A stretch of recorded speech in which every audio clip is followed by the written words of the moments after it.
In this video, we're going to be discussing exponential expressions and functions.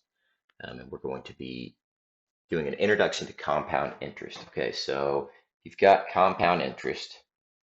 We'll say that A is equal to your original amount, and then multiply that by 1 plus your percent increase, and then put your number of years here as an exponent.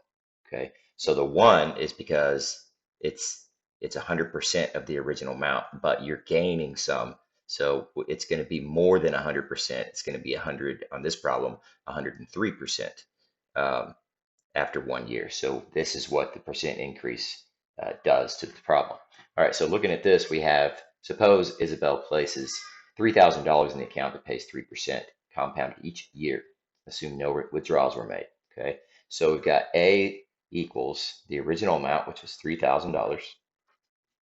Okay, in an account that pays 3% interest, so that's 1 plus 0.03. I'm writing that as a decimal, so 3%.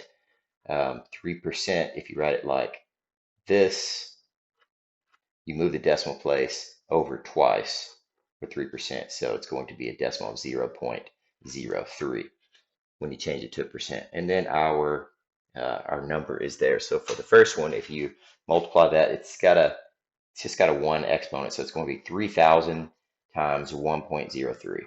There's no exponent here because it's just 1 year. And if you multiply that out, that will be $3,090.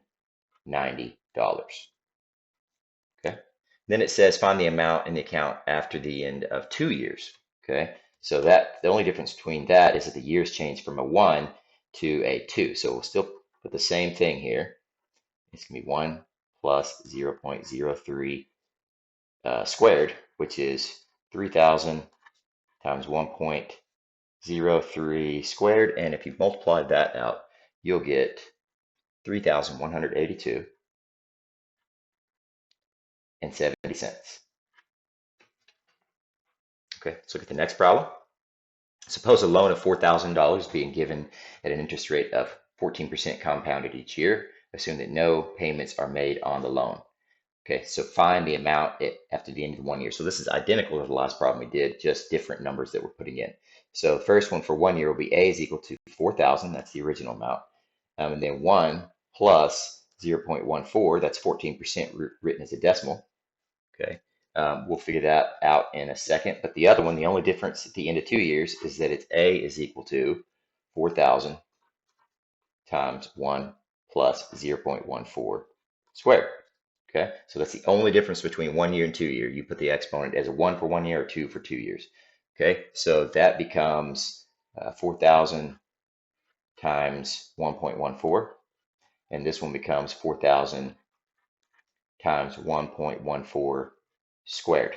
Okay, and if you put both of those into the calculator, this one will give you 4,560, and this one will give you $5,198.40.